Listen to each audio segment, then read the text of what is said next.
Welcome back to another recap, guys. Today it was one of my best trading days pretty much ever. The reason being is how I called out the market so perfectly. I'm going to break down exactly how I did that and what I said. And none of this is hindsight, by the way, guys, because I called everything I'm about to talk about out in live time in my live stream. So I'm going to break down everything. The fades, there was some potential losing trades today that I faded perfectly, and also the winning trade that I ended up taking in the end. So let's jump into it. I took one trade today, one winning trade for around 1.2 risk to reward.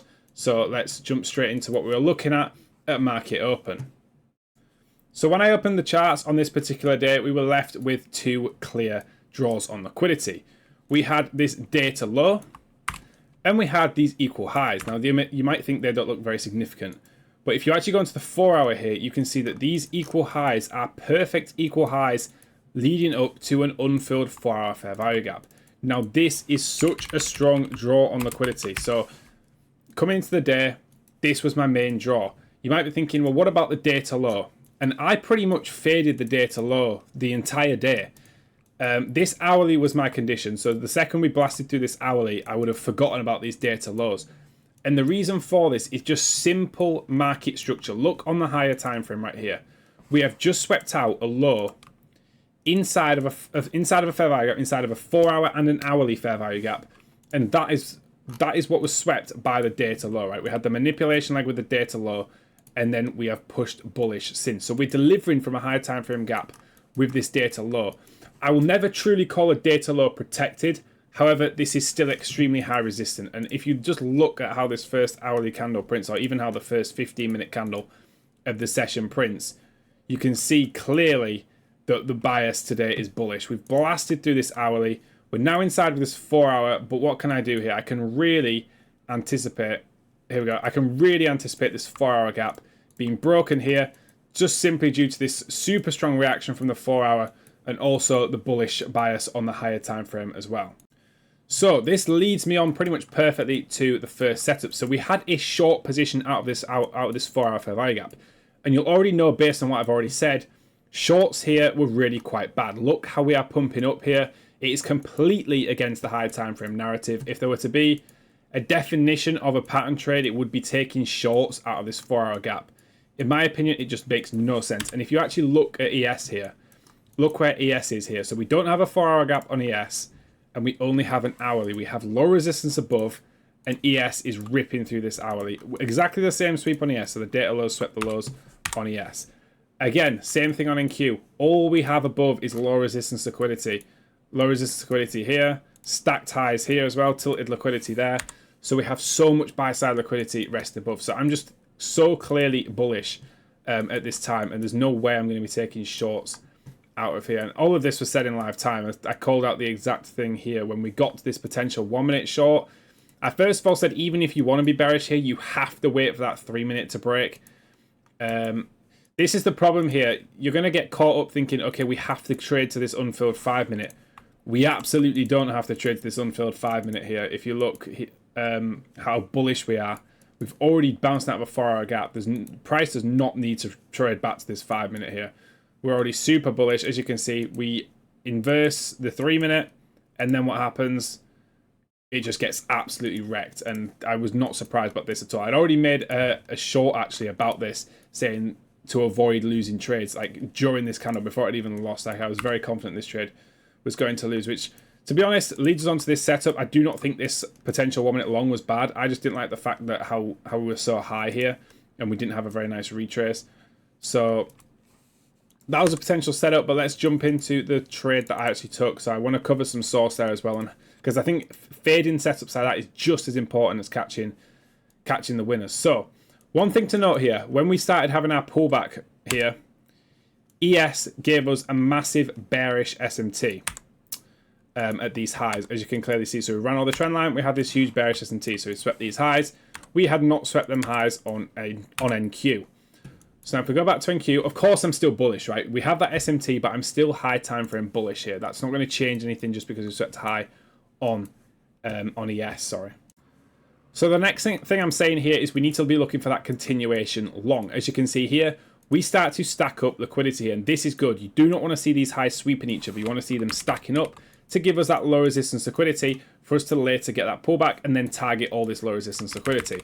That's what you want to be looking for when catching these continuations, which is why, for example, if we got this 1 minute long here, which we didn't actually trigger, I would have also faded this setup despite us having the delivery from the 5 minute. If we still have the draws intact on ES, I would have been more inclined to take a setup more in premium, but I was waiting for a stronger pullback here. So, which is the same reason why I also faded this 30-second down here and this 1 minute as well. ES had the super strong bearish SMT. So you might be thinking, so what are you actually looking for here? Because obviously ES is looking quite bearish here. What was I actually looking for? Now, to take longs here, I wanted to wait for ES to hit the 50% of this range. So obviously when we sweep this high with a nice bearish reaction, we're still bullish on the higher time frame. So what are we waiting for to actually continue bullish? Well, this high now with this reaction should at least take us to the 50%, and then this is our condition, we then bounce higher. So back to the highs and then continue higher. Look at ES here. ES comes lower. ES then hits the 50% right here, and then we get that instant reaction from the 50%. And that is exactly what I was waiting for to take longs on NQ. So that's the whole reason I faded this long right here, where we had a nice 1 minute close, nice displacement. We were too premium here for me to enter into longs, in my opinion, so I just simply waited here. And then we did actually have this 30-minute fair value gap, which was unfilled, that we left behind here. So we had an unfilled 30-minute, which I was now waiting for price to tap into, which pretty much would align with the 50% on ES, which is exactly what I was looking for. So as you can see, price keeps generating this liquidity, by the way. We don't resweep this high. We keep generating this liquidity, which is super important. We generate more liquidity. We come up, generate more liquidity, and then we get that resweep. And then this is where I said on stream, right, I'm looking for longs here. We've inside this 30-minute gap. We've kind of accumulated here. We've swept the lows of this accumulation phase, so we're looking for that AMD structure. We're accumulating here. We're looking to manipulate lower, and then we're looking to distribute up to run this trend line liquidity. That's exactly what I was looking for. And it's just super textbook that we generated liquidity just like this above all these stacked highs. And then, as you can see here, we ended up having a nice reaction there. So I actually entered on the 30-second here, but the 1 minute was basically the same close. So you could have entered on the candle close here. Now, stop loss placement.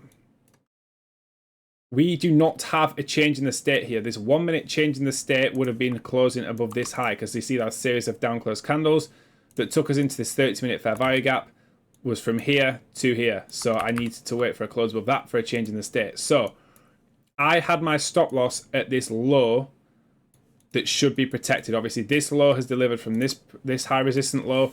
So I did not have a tight stop here. I did not have a stop at the bodies. I gave this room. I left it to the wick because we didn't have that order block to cover. So for price to actually hold up, I left it so we could have room to deliver from the low.